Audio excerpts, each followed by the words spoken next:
خوش آمدید۔ آج ہم فلسفے کی ایک بہت ہی گہری اور پیچیدہ شخصیت فریڈرک نیچا اور ان کی ایک ایسی تحریر کا جائزہ لے رہی ہیں جو جتنی مشہور ہے اتنی ہی متنازع بھی۔ یہ ان کے وہ نوٹس ہیں جو بعد میں دی ول ٹو پاور کے نام سے سامنے آئے۔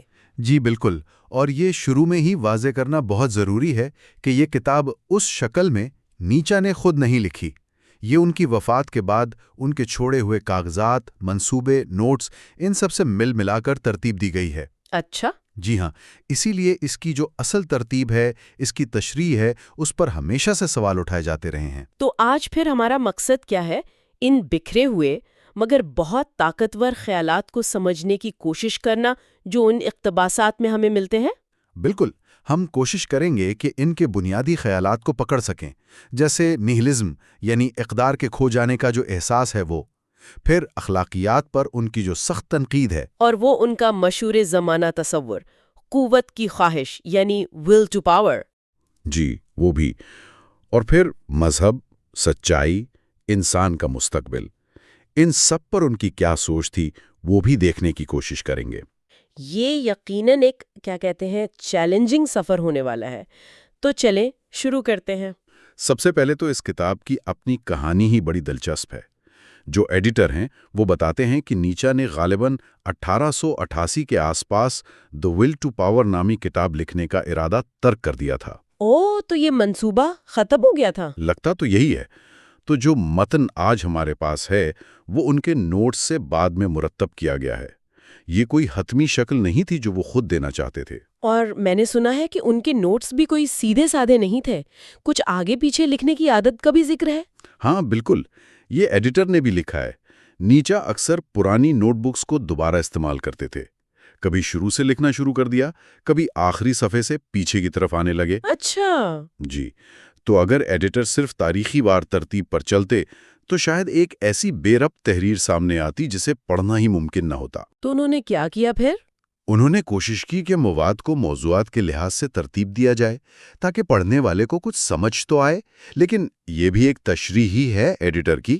اور پھر نیچا کا اپنا انداز بیان بھی تو ہے، مطلب بہت کم لفظوں میں گہری بات اشارے کے نائے ترجمہ کرنا کتنا مشکل ہوتا ہوگا۔ یقیناً نیچا کا جو جرمن زبان پر عبور تھا وہ تو کمال تھا۔ ان کی تحریر میں ایک شاعرانہ انداز ہے، بڑی نزاکت ہے، مختصر جملوں میں وہ بہت کچھ کہہ جاتے ہیں۔ تو کسی بھی ترجمے میں، خاص طور پر انگریزی میں یا اردو میں بھی، ان کے اصل معنی کا کچھ نہ کچھ حصہ وہ کیا کہتے ہیں گم ہو جانے کا خطرہ تو رہتا ہی ہے۔ ایڈیٹر خود اس بات کو مانتے ہیں۔ تو اتنی ساری پیچیدگیوں کے باوجود ان نوٹس کی اہمیت کیا ہے؟ مطلب ہم کیوں ان پر بات کر رہے ہیں؟ ایڈیٹر کیا سمجھتے ہیں؟ ایڈیٹر کا ماننا ہے، اور میرا خیال ہے کہ یہ درست بھی ہے، کہ ان تمام مشکلات کے باوجود یہ متن اہم ہے۔ یہ نیچے کے خیالات کو، 19ویں صدی کے جو فکری مسائل تھے ان کو، اور وہ بنیادی سوالات جن سے نیچے نے آپ کہہ لیں کشتی کی، ان کو سمجھنے میں مدد دیتا ہے۔ اور یہ سوالات آج بھی اہم ہیں؟ بالکل، بہت سے سوالات آج بھی ویسے ہی ہمارے سامنے کھڑے ہیں۔ ایڈیٹر نے نیچے کے ایک ممکنہ پیش لفظ کا مسودہ بھی شامل کیا ہے، جس سے کچھ اندازہ ہوتا ہے کہ نیچے خود کیا کرنا چاہ رہے تھے۔ چلیں تو اب آتے ہیں اصل خیالات کی طرف۔ پہلا بڑا موضوع جو کتاب میں ہے وہ ہے یورپین نیہلزم۔ نیچے اسے تمام مہمانوں میں سب سے غیر معمولی کہہ رہے ہیں۔ یہ کیا ہے نیہلزم، اور یہ آیا کہاں سے؟ جی، نیہلزم نیچے کے نزدیک اس کا بنیادی مطلب یہ ہے کہ جو سب سے اونچی اقدار تھیں وہ اپنی قدر کھو چکی ہیں۔ The highest values devalue themselves۔ یعنی جن چیزوں کو ہم سب سے اہم سمجھتے تھے ان کی کوئی اہمیت نہیں رہی؟ ایک طرح سے یہی۔ اور نیچا کہتے ہیں کہ یہ کسی سماجی پریشانی یا جسمانی بیماری کا نتیجہ نہیں ہے، بلکہ ایک خاص قسم کی تشریح کا نتیجہ ہے، خاص طور پر مغربی تہذیب کی مسیحی اخلاقی تشریح کا۔ وہ کیسے؟ مسیحی اخلاقیات نے نیہلزم کیسے پیدا کیا؟ نیچا کا خیال ہے کہ اس تشریح نے دنیا میں ایک ایسا مطلب اور مقصد ڈالنے کی کوشش کی جو وہاں تھا ہی نہیں تھا، جیسے یہ کائنات کسی اخلاقی نظام کے تحت چل رہی ہے، یا تاریخ کا کوئی عظیم انجام ہے، یا کائنات انسان کی خوشی کے لیے بنی ہے۔ یعنی انسان نے ایک امید لگائی، ایک معنی تلاش کرنے کی کوشش کی۔ بالکل، اور جب صدیوں کی اس کوشش کے بعد انسان کو یہ احساس ہوا کہ وہ مانا، وہ مقصد جس کی تلاش میں اس نے اتنی توانائی ضائع کی، وہ تو سرے سے موجود ہی نہیں تھا، تو پھر مایوسی ہوئی؟ شدید مایوسی۔ نیچا کہتے ہیں یہی نہلزم ہے، یہ اس طویل ضیاء قوت کا، اس بیکار کی اذیت کا اور اس عدم تحفظ کا نام ہے کہ سب کچھ بے معنی ہے۔ کیا اس نہلزم کی بھی کوئی قسمیں ہیں؟ نہلے نے کچھ بتایا؟ ہاں، وہ دو طرح کے نہلزم کی بات کرتے ہیں۔ ایک ہے فعال نہلزم، ایکٹیو نہلزم۔ یہ شاید روح کی بڑھتی ہوئی طاقت کی علامت ہو۔ یہ پرانی کھوکھلی اقدار کو تباہ کرنے کی قوت ہے۔ اور دوسری ہے غیر فعال نہلزم، پیسو نہلزم۔ یہ تھکن، زوال اور مایوسی کی علامت ہے، جہاں انسان بس ہار مان کر بیٹھ جاتا ہے کہ کچھ نہیں ہو سکتا، سب بیکار ہے۔ اور آپ نے کہا کہ اخلاقیات کا بھی اس میں کردار تھا، شروع میں وہ علاج تھی؟ جی، نیچا تک خیال ہے کہ اخلاقیات، خاص طور پر مسیحی اخلاقیات، ایک زمانے میں نہلزم کے خلاف ایک بہت بڑا تریاک یعنی اینٹی ڈوٹ تھی۔ اس نے لوگوں کو ایک سہارا دیا۔ کیسے؟ اس نے یقین دلایا کہ بھلے دنیا میں دکھ ہے، برائی ہے، لیکن پھر بھی ایک بڑا منصوبہ ہے، ایک نظام ہے، انسان کی زندگی کا ایک مقصد ہے۔ اسے کچھ مطلق اقدار کا علم دیا گیا۔ اس نے انسان کو زندگی سے پوری طرح مایوس ہونے سے بچائے رکھا۔ لیکن پھر کیا ہوا کہ یہ علاج خود مسئلہ بن گیا؟ ہوا یہ، نیچا کے مطابق، کہ خود ان اخلاقی اقدار کی بنیادیں کمزور پڑ گئیں۔ سائنس کی ترقی، اقلیت پسندی کا زور، تاریخی شعور، ان سب چیزوں نے ان پر سوال اٹھا دیے۔ خدا پر یقین کمزور ہوا؟ ہاں، جب خدا یا کسی ماورائی اخلاقی نظام پر یقین ختم ہوا تو وہ سہارا بھی ختم ہو گیا، پھر سب کچھ واقعی بے معنی لگنے لگا۔ یہی جدید نہلزم کی جڑ ہے۔ اور شوپنہاور کا فلسفہ، اسے بھی وہ اسی تناظر میں دیکھتے ہیں؟ جی ہاں، شوپنہاور نے کہا تھا کہ دنیا کی بنیاد ایک اندھی، بے مقصد ارادہ، ول ہے۔ نیچے سمجھتے ہیں کہ یہ بھی دراصل مسیحی سوچ کا ہی الٹ ہے۔ پہلے ایک مثالی اچھا خدا مانا جاتا تھا، جب وہ تصور ختم ہوا تو دنیا کی بنیاد کو اس کا بالکل الٹ یعنی برا، اندھا اور بے مقصد سمجھ لیا گیا۔ تو نیچا کے نزدیک مسئلہ زندگی میں نہیں، مسئلہ زندگی میں نہیں، مسئلہ ان مثالیات میں ہے، آئیڈیالوجیز میں ہے، جو ہم نے خود گھڑی تھیں اور ان سے غیر حقیقی امیدیں وابستہ کر لی تھیں۔ نیچا یہاں تک کہتے ہیں کہ شاید نہلزم یعنی ایک الگ سچی دنیا کے تصور کا انکار سوچنے کا ایک خدائی طریقہ بھی ہو۔ واہ، یہ تو بہت ہی گہری بات ہے۔ نہلزم کے ساتھ ہی نیچا زوال پذیری یا ڈیکیڈنس کی بھی بہت بات کرتے ہیں، اس سے ان کی کیا مراد ہے؟ دیکھیے، یہاں بھی نیچا روایتی سوچ کو الٹ دیتے ہیں۔ عام طور پر ہم سمجھتے ہیں کہ برائیاں جیسے جرم، بیماری، عیاشی یہ زوال کا سبب بنتی ہیں۔ ہاں، یہی سمجھا جاتا ہے۔ نیچا کہتے ہیں نہیں، یہ چیزیں سبب نہیں، یہ خود زوال کا نتیجہ ہیں۔ The consequences, not the causes۔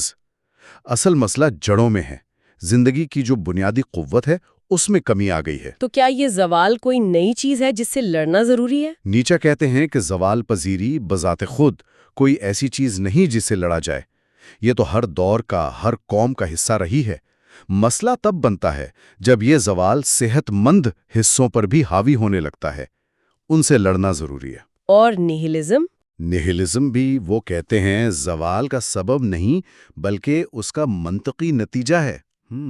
اور ایک دلچسپ بات وہ یہ کہتے ہیں کہ جسے ہم اچھا آدمی کہتے ہیں اور جسے برا آدمی کہتے ہیں وہ دونوں ہی کسی نہ کسی طرح زوال کی ہی مختلف قسمیں ہیں۔ اچھا، یہ کیسے؟ شاید اس لیے کہ دونوں ہی ایک مکمل بھرپور زندگی سے ہٹ کر کسی ایک رخ پر زیادہ زور دیتے ہیں، ایک صرف نیکی کی طرف، دوسرا شاید برائی کی طرف۔ مکمل انسان شاید ان دونوں سے ماورا ہو۔ اور جدید دور، ماڈرنٹی، کیا یہ بھی زوال کی علامت ہے نیچا کے لیے؟ کافی حد تک۔ نیچا جدیدیت کی کچھ خاص باتوں پر سخت تنقید کرتے ہیں، جیسے بہت زیادہ کام، اوور ورک۔ ان کا خیال تھا کہ لوگ کام میں پناہ ڈھونڈتے ہیں، اور بے جا تجسس، کیوریوسٹی، ہر چیز جاننے کی خواہش بغیر کسی گہرائی کے، اور حد سے زیادہ ہمدردی، سمپتھی۔ اسے وہ جدید دور کے ایوب سمجھتے ہیں۔ حد سے زیادہ ہمدردی عیب کیسے ہوئی؟ شاید اس لیے کہ یہ کمزوری کو بڑھاوا دیتی ہے، یا یہ کہ یہ حقیقی طاقت کے اظہار میں رکاوٹ بنتی ہے۔ نیچا کہتے ہیں کہ آج کل درمیانی قسم کے لوگ بہت بڑھ گئے ہیں، جبکہ اصل، مضبوط، غیر معمولی قسمیں کمزور ہو گئی ہیں۔ ارادے کی کمزوری ہے اور جبلتیں بے لگام ہو کر حاوی ہو گئی ہیں۔ انہوں نے پاسکل اور شوپنہاور کا ذکر کیا ہے کہ وہ انسان اور تاریخ کو افریط اور انتشار سمجھتے تھے۔ ہاں، وہ بتاتے ہیں کہ پاسکل اور شوپنہاور جیسے گہرے مفکرین نے بھی انسان، فطرت اور تاریخ میں کوئی مثبت پہلو نہیں دیکھا۔ اسے ایک بے ہنگم، بے ترتیب چیز، مونسٹر کاؤس سمجھا جسے رد کرنا چاہیے۔ نیچا خود پروٹسٹنٹزم کو بھی ایک طرح کی کیا کہتے ہیں روحانی طور پر غیر صحت مند اور بوریت سے بھری زوال پذیری قرار دیتے ہیں، خاص طور پر جرمنی میں۔ جرمنی میں کیا خاص بات تھی؟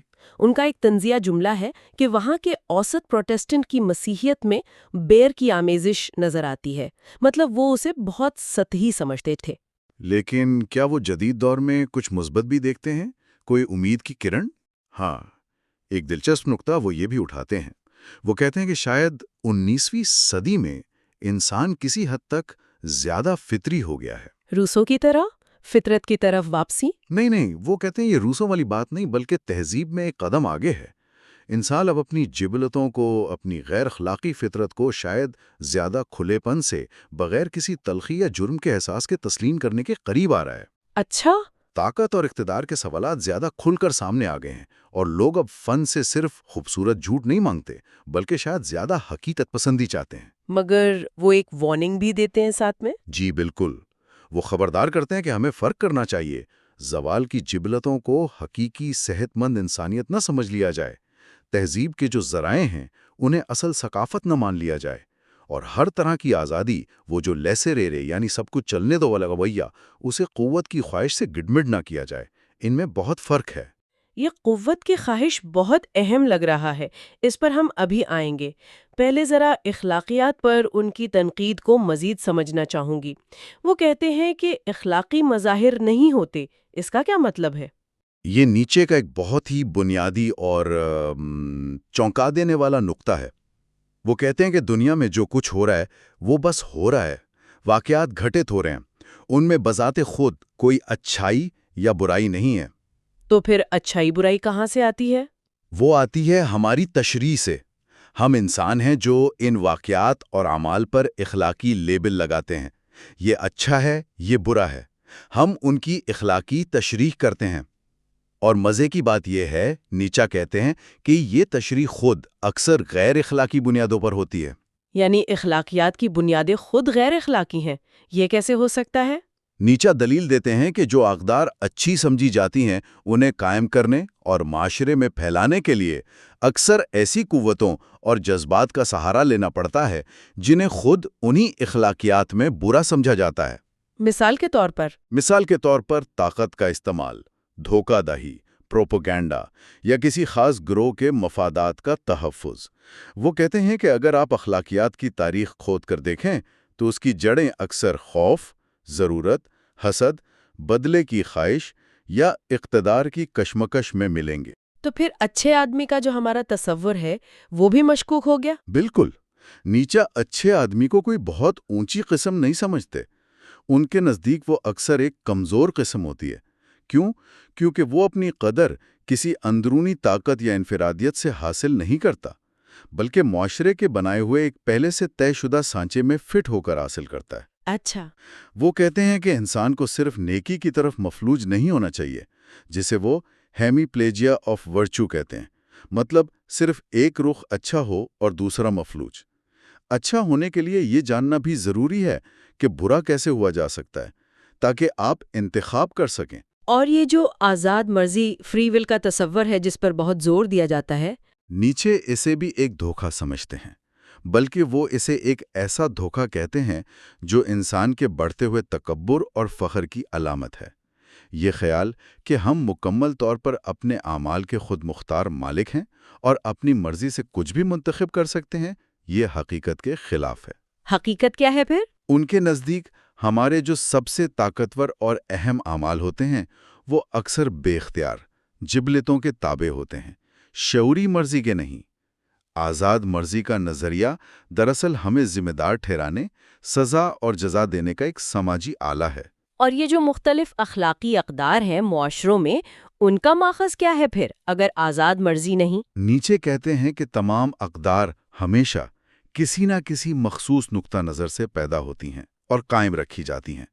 یہ نقطہ نظر کسی فرد، کسی کمیونٹی، نسل، ریاست، چرچ یا کسی خاص ثقافت کو بچانے اور اسے بڑھانے کا ہوتا ہے۔ یعنی یہ آفاقی نہیں ہوتی؟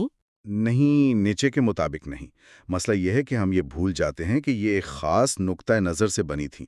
ہم انہیں مطلق اور آفاقی سمجھنے لگتے ہیں۔ نتیجہ یہ ہوتا ہے کہ ایک ہی فرد کے اندر بہت سی متضاد اقدار اور خواہشات کا ایک الجھاوا پیدا ہو جاتا ہے، جو ایک طرح کی نفسیاتی بیماری یا کمزوری ہے۔ اسی سے جڑا ہوا ان کا وہ مشہور فرق ہے ریوڑ کی اخلاقیات اور آقا اخلاقیات۔ یہ کیا ہے، اس کی وضاحت کریں ذرا۔ جی، یہ بہت اہم فرق ہے ان کے فلسفے میں۔ ریوڑ کی اخلاقیات، جیسا کہ نام سے ظاہر ہے، وہ اقدار ہیں جو عوام الناس یعنی کمزور، دبے ہوئے اور اوسط درجے کے لوگوں کی نفسیات اور ضرورتوں سے پیدا ہوتی ہیں۔ ان کا مقصد کیا ہوتا ہے؟ ان کا بنیادی مقصد ہوتا ہے اپنا دفاع کرنا۔ کس سے؟ مضبوط، آزاد، غیر معمولی اور طاقتور افراد سے۔ اس لیے یہ اخلاقیات کن چیزوں پر زور دیتی ہے؟ ہمدردی، بے غرضی، مساوات، فرما برداری، امن و پسندی، تاکہ سب ایک سطح پر آ جائیں اور کوئی بہت زیادہ اوپر نہ نکل جائے۔ اور آقا اخلاقیات اس کے بالکل الٹ ہے؟ طاقتور ہیں، خود مختار ہیں، اور جو خود اقدار تخلیق کرتے ہیں، نہ کہ دوسروں کی بنائی ہوئی اقدار پر چلتے ہیں۔ ان کی نیکی ریوڑ کی نظر میں برائی ہو سکتی ہے، جیسے اپنی خواہشات کا برملا اظہار کرنا، خطرہ مول لینا، دوسروں پر غلبہ پانا، خود کو دوسروں سے بہتر سمجھنا۔ اور جو چیزیں ریوڑ کے لیے نیکی ہیں، جیسے عاجزی، انکساری، فرما برداری، وہ آقا اخلاقیات میں کمزوری کی علامت سمجھی جا سکتی ہیں۔ نیچا واضح طور پر دوسری قسم کے اخلاقیات کے حامی نظر آتے ہیں۔ تو اخلاقیات کی اس بنیادی پرستی پر تنقید کے بعد یہ تو لازمی تھا کہ وہ مسیحیت پر بھی تنقید کریں گے، جو مغربی اخلاقیات کا اتنا بڑا ستون رہی ہے۔ یقیناً، اور انہوں نے کی بھی۔ نیچا مسیحیت پر بہت سخت، بلکہ بعض اوقات تو بے رحمانہ تنقید کرتے ہیں۔ وہ مانتے ہیں کہ اس کی جڑیں اگرچہ یہودیت میں ہیں، لیکن سینٹ پال نے اسے بالکل بدل کر رکھ دیا۔ وہ پال کو یسوع کی اصل تعلیمات کو مسخ کرنے کا ذمہ دار ٹھہراتے ہیں۔ یسوع کی اصل تعلیمات کیا تھیں نیچے کے خیال میں؟ ان کے مطابق یسوع کی تعلیمات بہت سادہ اور عملی تھیں۔ محبت، عاجزی، تشدد سے مکمل پرہیز، اپنے حقوق سے دستبردار ہو جانا اور نجات اسی دنیا میں اپنے اندرونی سکون میں تلاش کرنا، نہ کہ کسی آسمانی بادشاہت میں۔ تو پھر چرچ نے کیا کیا؟ نیچے کہتے ہیں کہ چرچ تو بالکل وہی ادارہ بن گیا جس کے خلاف یسوع نے جدوجہد کی تھی۔ خدا کا بیٹا بن کر گناہوں کے کفارے کے لیے مرنا، صرف ایمان لے آنے سے نجات مل جانا، موت کے بعد دوبارہ جی اٹھنا۔ نیچے کے نزدیک یہ سب پال اور بعد کے چرچ کی ایجادات ہیں، اصل پیغام کی جالسازی۔ اور مسیحت کو وہ مجموعی طور پر کیسے دیکھتے ہیں؟ ایک مذہب کے طور پر؟ وہ اسے ایک زوال پذیر قسم کا مذہب قرار دیتے ہیں۔ یہ ان لوگوں کا مذہب ہے جو زندگی کی حقیقتوں، اس کی سختیوں کا سامنا نہیں کر سکتے، جو بیمار ہیں، کمزور ہیں، محروم ہیں۔ یہ ان کی بغاوت ہے جو ریسینٹمنٹ سے پیدا ہوئی۔ یہ ریسینٹمنٹ کیا چیز ہے؟ یہ کمزوروں کی وہ اندرونی کڑھن، جلن اور نفرت ہے جو وہ طاقتوروں کے خلاف محسوس کرتے ہیں۔ چونکہ وہ کھلے عام مقابلہ نہیں کر سکتے، تو وہ اقدار کو الٹ دیتے ہیں۔ طاقتوروں کی خوبیوں جیسے طاقت، فخر، صحت کو گناہ قرار دیتے ہیں، اور اپنی کمزوریوں جیسے عاجزی، بیماری، غربت کو نیکی بنا کر پیش کرتے ہیں۔ اچھا، یہ تو بڑی گہری نفسیاتی تحلیل ہے۔ بدھ مت کے بارے میں ان کا کیا خیال تھا؟ وہ بدھ مت کو مسیحیت سے بہتر سمجھتے تھے۔ کیوں؟ کیونکہ بدھ مت بھی دکھ کی بات کرتا ہے، لیکن وہ ریسینٹمنٹ سے پیدا نہیں ہوا۔ وہ ریسینٹمنٹ سے لڑتا نہیں، بلکہ دکھ کی جو اصل جڑ ہے، یعنی خواہشات اور ان سے پیدا ہونے والا عمل، اس سے لڑتا ہے۔ اس لیے وہ اسے زیادہ عقیدت پسند اور صحت مند سمجھتے ہیں۔ نئے عہد نامے یعنی نیو ٹیسٹمنٹ کے بارے میں بھی ان کے خیالات کافی سخت ہیں۔ جی ہاں، وہ اسے کوئی معصوم الہامی کتاب نہیں سمجھتے۔ وہ اسے ایک ایسی قوم، یہودیوں اور پھر ابتدائی مسیحیوں کی نفسیات کا آئینہ دار قرار دیتے ہیں، جو اپنی بقا اور اپنے نظریات کو پھیلانے کے لیے مقدس جھوٹ، پیا فراؤس یعنی نیک نیتی سے بولے گئے جھوٹ کا سہارا لینے میں ماہر تھی۔ وہ اسے ایک چنڈال مذہب اور پریس کلاس ریلیجن کہتے ہیں، یعنی دبے ہوئے پسماندہ طبقے کا مذہب۔ اور انسانیت پر مسیحیت کے اثرات، کیا وہ مثبت تھے یا منفی نیچا کے نزدیک؟ سراسر منفی۔ نیچا کے خیال میں مسیحیت نے انسانیت کو فائدے سے زیادہ نقصان پہنچایا ہے۔ وہ الزام لگاتے ہیں کہ مسیحیت نے فرد کی انانیت کو انتہا تک پہنچا دیا، ہر فرد کی انفرادی لافانی روح کا وعدہ کر کے۔ یہ نقصان دہ کیسے ہے؟ یہ نوع کی بقا کے لیے نقصان دہ ہے، کیونکہ نوع تو افراد کی قربانی سے ہی آگے بڑھتی ہے، مضبوط ہوتی ہے۔ مسیحیت نے قدرتی انتخاب کے اصول کے خلاف کام کیا۔ اس نے کمزوروں، بیماروں، ناکام لوگوں کو غیر معمولی تحفظ دیا، انہیں مقدس بنا دیا، جس سے مجموعی طور پر انسانی نوع کی صحت اور طاقت کمزور ہوئی۔ اور پاسکل جیسے ذہین لوگوں کا کیا ہوا؟ یہی تو نیچے مسیحیت کا سب سے بڑا جرم سمجھتے ہیں کہ اس نے پاسکل جیسے مضبوط، توانا اور گہرے ذہنوں کو بھی اپنی غیر فطری زندگی سے انکار کرنے والی تعلیمات سے توڑ دیا، انہیں بیمار بنا دیا۔ وہ مسیحی آئیڈیل کو انسانیت کے لیے سب سے خطرناک آزمائش سمجھتے ہیں جو اسے اب تک پیش آئی ہے۔ یہ واقعی بہت ہی سخت اور بنیاد ہلا دینے والی باتیں ہیں۔ اب آتے ہیں اس تصور کی طرف جس کا ذکر بار بار آیا ہے اور جو شاید ان سب تنقیدوں کا مثبت جواب ہے، قوت کی خواہش یا ول ٹو پاور۔ یہ نیچا کے فلسفے کا مرکز سمجھا جاتا ہے۔ یہ ہے کیا آخر؟ جی، یہ شاید نیچا کا سب سے بنیادی اور سب سے زیادہ زیر بحث آنے والا تصور ہے۔ قوت کی خواہش سے ان کی مراد صرف زندہ رہنے کی خواہش نہیں ہے، جیسا کہ ڈارون نے کہا تھا، ول ٹو سروائیو۔ نیچے کہتے ہیں یہ اس سے کہیں زیادہ بنیادی اور فعال چیز ہے۔ کیا مطلب؟ یہ ہر زندہ چیز میں، بلکہ شاید ہر وجود رکھنے والی شے میں ایک بنیادی تحریک ہے۔ کس چیز کی تحریک؟ پھیلنے کی، بڑھنے کی، اپنے ماحول پر غلبہ پانے کی، اسے اپنی مرضی کے مطابق ڈھالنے کی اور اپنی طاقت، پاور کو زیادہ سے زیادہ کرنے کی۔ تمام تبدیلیاں، تمام عمل اسی بنیادی خواہش کا نتیجہ ہیں۔ یعنی زندگی کا مقصد صرف زندہ رہنا نہیں بلکہ طاقتور بننا ہے، اپنی طاقت کو بڑھانا ہے۔ بالکل۔ نیچا کے خیال میں زندگی خود کیا ہے؟ یہ قوت جمع کرنے اور اسے مؤثر طریقے سے استعمال کرنے کا ایک مخصوص طریقہ ہے۔ ہمارے جسم کے تمام اعضاء، ہمارے تمام افعال، حتیٰ کہ سوچنا بھی، سب اسی بنیادی خواہش کے مختلف مظاہر ہیں۔ اور ہمارا جسم؟ ہمارا جسم بھی کوئی ایک پرامن اکائی نہیں۔ یہ مختلف قوتوں، مختلف جبلتوں کی ایک مسلسل کشمکش کا میدان ہے، جہاں کچھ طاقتور جبلتیں کمزور جبلتوں پر حکومت کرتی ہیں اور جسم کو ایک سمت دیتی ہیں۔ تو ڈارون کے نظریہ ارتقاء سے وہ پوری طرح متفق نہیں تھے؟ پوری طرح نہیں۔ وہ ڈارونزم پر تنقید کرتے ہیں کہ اس نے بیرونی حالات یعنی ماحول کے اثر کو بہت زیادہ بڑھا چڑھا کر پیش کیا ہے۔ Struggle for existence. نیچا کہتے ہیں کہ اصل چیز وہ اندرونی، تخلیقی، تشکیل دینے والی قوت، ول ٹو پاور، ہے جو بیرونی حالات کو اپنے مقاصد کے لیے استعمال کرتی ہے، ان کے مطابق ڈھلتی ہے یا ان پر غالب آتی ہے۔ اور انواع کی ترقی، اسپیشیز کا ایوولوشن؟ نیچا یہ بھی نہیں مانتے کہ انواع لازماً ترقی کرتی ہیں، یعنی بہتر سے بہتر ہوتی جاتی ہیں۔ ان کے خیال میں اعلیٰ، غیر معمولی پیچیدہ قسمیں ہمیشہ نایاب ہوتی ہیں اور زیادہ نازک بھی، وہ آسانی سے ختم ہو جاتی ہیں، جبکہ نچلی، سادہ، اوسط قسمیں اپنی تعداد، اپنی سادگی اور اپنی چالاکی کی وجہ سے غالب رہتی ہیں۔ تو پھر خوشی اور غم کا کیا مقام ہے اس سارے کھیل میں؟ کیا ہم خوشی کے پیچھے نہیں بھاگتے؟ نیچا کے مطابق خوشی، پلیجر، اور ناخوشی یا تکلیف، پین، بذات خود بنیادی محرک نہیں ہے، وہ اصل ڈرائیور نہیں ہے۔ یہ صرف ضمنی احساسات ہے، ایپی فینومینا ہے۔ یعنی یہ اس بات کی علامت ہے کہ ہماری قوت کی خواہش بڑھ رہی ہے یا کم ہو رہی ہے۔ جب ہم کسی رکاوٹ پر قابو پاتے ہیں، جب ہماری طاقت میں اضافہ ہوتا ہے تو ہمیں خوشی محسوس ہوتی ہے۔ جب ہماری طاقت کم ہوتی ہے یا اسے مزاحمت کا سامنا ہوتا ہے تو ہمیں تکلیف محسوس ہوتی ہے۔ اصل خواہش طاقت میں اضافہ ہے، نہ کہ محض کسی وقتی خواہش کی تسکین یا تکلیف سے بچنا۔ خوشی بذات خود مزاحمت پر قابو پانے کا احساس ہے۔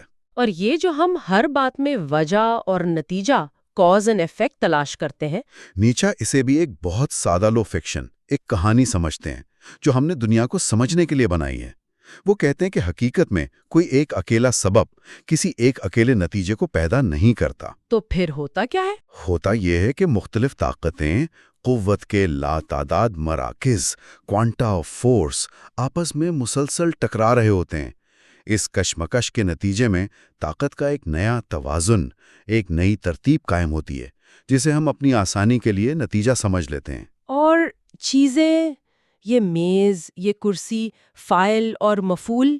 نیچا کے مطابق یہ سب بھی ہمارے ذہن کی ایجاد کردہ آسانیاں ہیں، فکشنز ہیں۔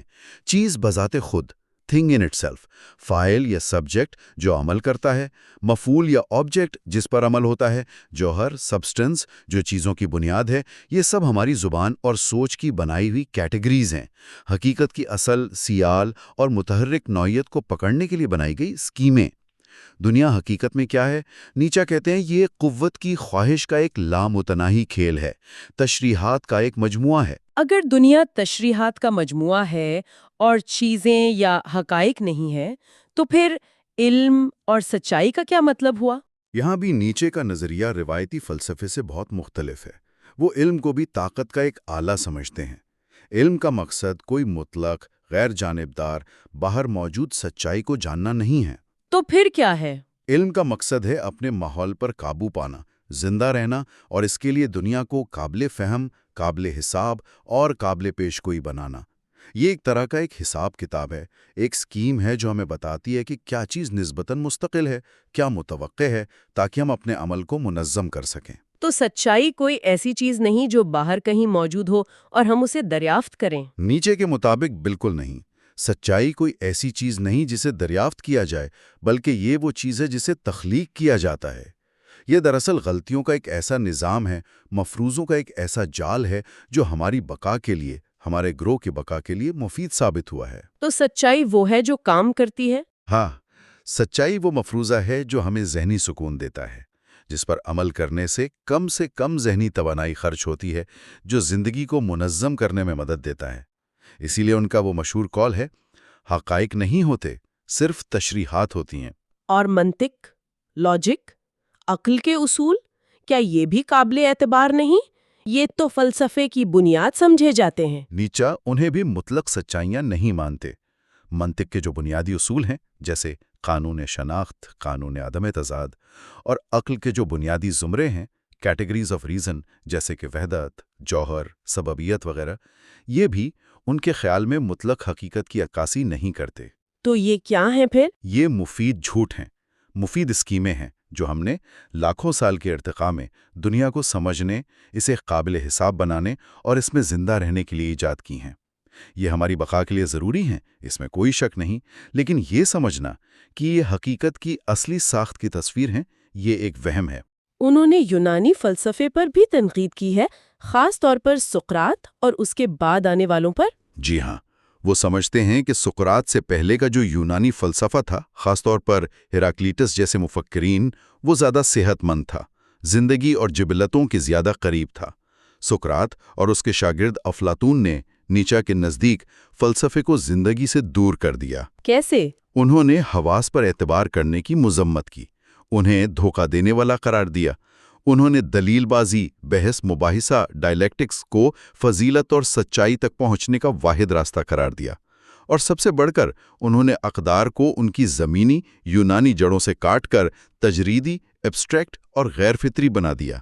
سقراط کا وہ مشہور فارمولا، عقل برابر فضیلت برابر خوشی، reason equal to virtue equal to happiness, Nietzsche کے نزدیک ایک بنیادی غلطی اور زندگی سے انکار کی علامت ہے۔ اور مابعد الطبیعیات، یعنی فلسفے کی وہ شاخ جو وجود کی حتمی حقیقت، خدا، روح وغیرہ سے بحث کرتی ہے؟ نیچا سمجھتے ہیں کہ مابعد الطبیعیات کی جو پوری عمارت ہے، اس کی نفسیاتی جڑیں دکھ، کمزوری اور زندگی سے بیزاری میں ہیں۔ ایک سچی دنیا، ایک بہتر دنیا، ایک ابدیت کی خواہش، دراصل اس حقیقی، بدلتی ہوئی، تضادات سے بھری فانی دنیا سے نفرت اور فرار کا اظہار ہیں۔ یہ مابعد طبیعیات دانوں کا حقیقت کے خلاف ریسنٹیمنٹ ہے۔ فلسفے اور مذہب پر اتنی گہری اور سخت تنقید کے بعد فن کے بارے میں نیچا کا کیا خیال تھا؟ کیا اس کی کوئی مثبت اہمیت تھی ان کے نزدیک؟ بہت زیادہ۔ شاید فلسفے اور مذہب کی تنقید کے بعد فن ہی وہ واحد چیز تھی جسے نیچا نے بھرپور طریقے سے سراہا اور اسے زندگی کے لیے ضروری قرار دیا۔ وہ فن کو زندگی کی سب سے بڑی توثیق سمجھتے ہیں۔ توثیق کیسے؟ یہ نہیلزم اور مایوسی کا مقابلہ کرنے کا سب سے مؤثر ذریعہ ہے۔ فن ہمیں زندگی کی طاقت، توانائی، شدت اور خوبصورتی کا احساس دلاتا ہے، یہاں تک کہ جب زندگی مشکل اور تکلیف دہ ہو۔ یہ ہمیں ہماری حیوانی جبلتوں، ہماری بنیادی قوتوں کی یاد دلاتا ہے اور مجموعی طور پر زندگی کے احساس کو بڑھاتا ہے۔ نیچا کہتے ہیں کہ فن کبھی مایوسی پرستانہ پیسمسٹک نہیں ہو سکتا، کیونکہ یہ خود زندگی کی فراوانی اور طاقت کا اظہار ہے۔ تو خوبصورتی کا کیا مطلب ہے فن میں نیچا کے لیے؟ نیچا کے لیے خوبصورتی صرف سطح کی چیز نہیں ہے، یہ فنکار کی طاقت کی علامت ہے۔ یہ اس کی صلاحیت ہے کہ وہ زندگی کے تضادات، انتشار اور مشکلات پر قابو پا کر ایک ہم آہنگ، معنی خیز شکل تخلیق کر سکے، بغیر کسی اندرونی تناؤ یا ٹوٹ پھوٹ کے۔ یہاں تک کہ بدصورتی بھی فن میں طاقت کا اظہار ہو سکتی ہے، اگر فنکار اسے اپنی تخلیقی قوت سے مسخل کر لے، اسے اپنی گرفت میں لے لے۔ اور فن کی بنیاد کیا ہے؟ یہ جذبہ کہاں سے آتا ہے؟ نیچے فن کی ابتدا کو بہت بنیادی جبلتوں سے جوڑتے ہیں، خاص طور پر جنسی توانائی، سیکشولیٹی اور محبت کے جذبے سے۔ وہ کہتے ہیں کہ جب کوئی محبت میں ہوتا ہے تو اسے دنیا کامل اور خوبصورت لگتی ہے، ہر چیز معنی خیز ہو جاتی ہے۔ فن اسی کیفیت کو، اسی نظر کو پکڑنے اور دوسروں تک پہنچانے کی ایک کوشش ہے۔ اس لیے فن زندگی کا سب سے بڑا محرک، سٹیمیولنٹ ہے، یہاں تک کہ جب وہ جھوٹ بول رہا ہو، یعنی حقیقت کو اپنی مرضی سے تبدیل کر رہا ہو یا اسے سجا سوار کر پیش کر رہا ہو۔ انہوں نے کلاسیکی اور رومانوی فن میں بھی فرق کیا ہے، جس کا ذکر آپ نے پہلے کیا تھا۔ ہاں، وہ کلاسیکی طرز کو زیادہ صحت مند اور طاقتور سمجھتے ہیں۔ اس میں ٹھہراؤ ہوتا ہے، توازن ہوتا ہے، منطق اور ساخت پر قابو پانے کی کوشش ہوتی ہے۔ اس کے برعکس رومانوی طرز، جس کی مثال وہ خاص طور پر اپنے زمانے کے مشہور موسیقار واگنر کی موسیقی میں دیکھتے ہیں، اس میں جذباتیت کا غلبہ ہوتا ہے، بے ہنگم پن ہوتا ہے اور لوگوں کو جذبات کے سیلاب میں بہا لے جانے کی، انہیں مغلوب کرنے کی کوشش ہوتی ہے۔ تو ویگنر انہیں پسند نہیں تھے؟ شروع میں تھے، لیکن بعد میں وہ ویگنر کے شدید ناقد بن گئے۔ وہ ویگنر کی میوزک کو زوال، بیماری، یہاں تک کہ پوشیدہ مسیحیت کی علامت سمجھتے تھے، کیونکہ وہ لوگوں کو حقیقت سے فرار کا راستہ دکھاتی تھی۔ اور ان کا وہ مشہور جملہ کہ ہمارے پاس فن ہے تاکہ ہم سچائی سے ہلاک نہ ہو جائیں۔ We have art in order not to die of the truth۔ بالکل، یہ اسی خیال کا نچوڑ ہے کہ زندگی کی جو اصل حقیقت ہے، اگر اسے بغیر کسی پردے کے، بغیر کسی تشریح کے دیکھا جائے تو وہ شاید بہت کڑوی، بے معنی اور بدصورت ہے، اگلی اتنی کہ ہم اسے برداشت نہ کر سکیں اور ہلاک ہو جائیں۔ فن ہمیں اس کڑوی سچائی کا سامنا کرنے کے قابل بناتا ہے، اسے خوبصورتی، معنی اور قدر کا ایک لبادہ پہنا کر۔ فن ایک ضروری زندگی بخش جھوٹ ہے۔ یہ سب بہت ہی گہرا اور سوچنے پر مجبور کرنے والا ہے۔ اب آخر میں نیچا مستقبل کے بارے میں کیا سوچتے تھے؟ انسانیت کی سمت کیا ہونی چاہیے؟ یہاں وہ فوق البشر، اوبرمینش کا تصور آتا ہے۔ جی ہاں، نیچے اپنے زمانے کے انسان سے، خاص طور پر جدید، جمہوری، مساوات پر یقین رکھنے والے یورپی انسان سے بالکل مطمئن نہیں تھے۔ وہ سمجھتے تھے کہ یہ انسان زوال پذیر ہے، اوسط درجے کا ہے، جو ریوڑ کی اخلاقیات پر چلتا ہے۔ وہ مستقبل میں اقدار کی مکمل تبدیلی، ری ویلیویشن آف آل ویلیوز اور ایک نئی، مضبوط تر، اعلیٰ قسم کے انسان کے ظہور کی ضرورت پر زور دیتے تھے۔ اسی اعلیٰ انسان کو انہوں نے اوبرمینش یا اوورمین، فوق البشر کہا۔ یہ فوق البشر کون ہے؟ کیا یہ کوئی خاص نسل ریس ہے یا کوئی سپر ہیرو؟ نہیں، بالکل نہیں۔ یہ کوئی نسلی تصور نہیں ہے، اگرچہ بعد میں نازیوں نے اسے غلط طور پر استعمال کیا۔ نہ ہی یہ کوئی سپر ہیرو ہے، یہ ایک نفسیاتی، روحانی اور ثقافتی آئیڈیل ہے۔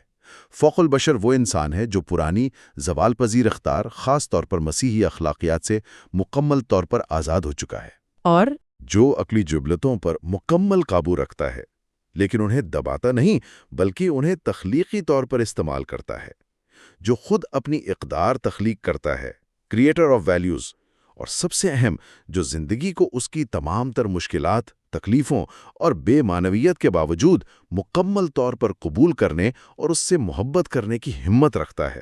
Egmore fatty, love of fat, یہ اوسط آدمی کے بالکل برعکس ہے۔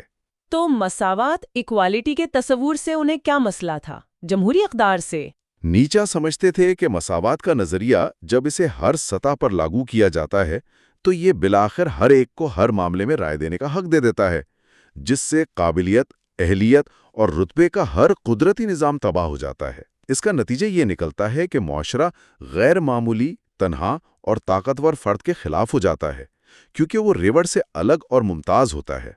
یہ اوسط درجے کی حکمرانی، ٹائرنی آف دا میڈیوکر، کو جنم دیتا ہے۔ اور یہ فوکل بشر پیدا کیسے ہوگا؟ کیا یہ خود بخود ارتقاء سے آئے گا؟ شاید نہیں۔ نیچا کا خیال تھا کہ تاریخ کا عام چلن اس کے خلاف ہے۔ مضبوط نسلیں اور افراد اکثر آپس کی لڑائیوں، طاقت کی بے لگام حوث اور خطرناک مہم جوئی میں خود کو تباہ کر لیتے ہیں، جبکہ کمزور اور اوسط درجے کے لوگ اپنی منظم ریوڑ والی جبلتوں، احتیاط، سمجھوتا، ہمدردی کی وجہ سے بچ جاتے ہیں اور غالب آ جاتے ہیں۔ تو پھر اس لیے وہ سمجھتے تھے کہ فوق البشر جیسی اعلیٰ قسم کو پیدا کرنے کے لیے ایک شعوری کوشش، ایک طرح کی افزائش نسل، بریڈنگ کی ضرورت ہے۔ لیکن یہ افزائش نسل جسمانی سے زیادہ ثقافتی، تعلیمی اور روحانی معنوں میں ہے، یعنی ایک ایسا ماحول اور ایسی تربیت جو اعلیٰ صلاحیتوں کو پروان چڑھائے۔ اس اعلیٰ انسان کی خصوصیات کیا ہوں گی؟ وہ کیسا ہوگا؟ نیچے کے مطابق اعلیٰ انسان وہ ہے جس کے اندر سب سے زیادہ متضاد جبلتیں، مثلا عقل اور جذبہ، نرمی اور سختی موجود ہوں، لیکن وہ ان سب پر اپنی عظیم قوت ارادی، ول پاور سے قابو پائے رکھے، انہیں ایک تخلیقی ہم آہنگی میں ڈھال لے۔ وہ لازمی تنہا ہوگا، اسے اکثر غلط سمجھا جائے گا، اور اسے بھیڑ سے اپنی انفرادیت کی حفاظت کے لیے شاید کوئی نقاب پہننا پڑے گا یا ایک خاص فاصلہ، پیتھوس آف ڈسٹنس، رکھنا ہوگا۔ اور روح اور ذہانت کا کیا تعلق ہے؟ نیچے کہتے ہیں کہ روح کی عظمت ذہانت کی عظمت سے الگ نہیں ہو سکتی۔ اعلیٰ انسان میں یہ دونوں چیزیں ہوتی ہیں۔ اس میں آزادی کا عنصر شامل ہے، لیکن یہ آزادی اگر روحانی بلندی اور خود پر قابو پانے کی صلاحیت کے بغیر ہو تو تباہی کا باعث بھی بن سکتی ہے۔ اور آخر میں یہ ابدی واپسی، ایٹرنل ریکرنس کا کیا تصور ہے؟ یہ تو سب سے زیادہ عجیب اور سمجھنے میں مشکل لگتا ہے۔ یہ واقعی نیچے کے سب سے مشکل، سب سے پر اسرار اور شاید سب سے ذاتی تصورات میں سے ایک ہے۔ یہ خیال ہے، ایک سوچ کا تجربہ، تھاٹ ایکسپیریمنٹ ہے، جو نیچے پر ایک وحی کی طرح نازل ہوا تھا۔ خیال کیا ہے؟ خیال یہ ہے، کیا ہو اگر یہ کائنات اور اس میں ہونے والا ہر واقعہ، ہر خوشی، ہر غم، ہر سوچ، ہر عمل، آپ کی زندگی کا ہر لمحہ، بڑے سے بڑا اور چھوٹے سے چھوٹا، بالکل اسی ترتیب سے لامحدانی طور پر بار بار دہرایا جاتا رہے، ہمیشہ ہمیشہ کے لیے۔ The eternal hourglass of existence is turned upside down again and again, and you with it, speck of dust. یہ تو بہت ہی خوفناک خیال ہے، ایک ہی زندگی بار بار ہمیشہ کے لیے۔ بالکل، نیچا اسے سب سے بھاری بوجھ، the heaviest weight کہتے ہیں۔ یہ خیال کسی کو بھی کچل سکتا ہے، لیکن وہ اسے ایک طاقتور، منتخب کرنے والا، سلیکٹیبل اصول بھی سمجھتے ہیں۔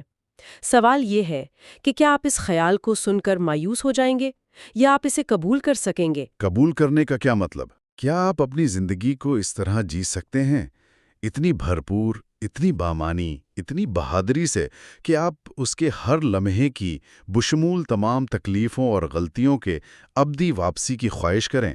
کیا آپ کہیں ہاں، میں یہی زندگی بالکل اسی طرح بار بار جینا چاہوں گا؟ تو اس کا جواب کیا ہے؟ کیا کوئی یہ کر سکتا ہے؟ نیچا کے نزدیک اس سوال کا جواب ہاں میں دینے کی صلاحیت ہی فوق البشر کی حتمی نشانی ہے۔ یہ زندگی کی مکمل ترین توثیق ہے۔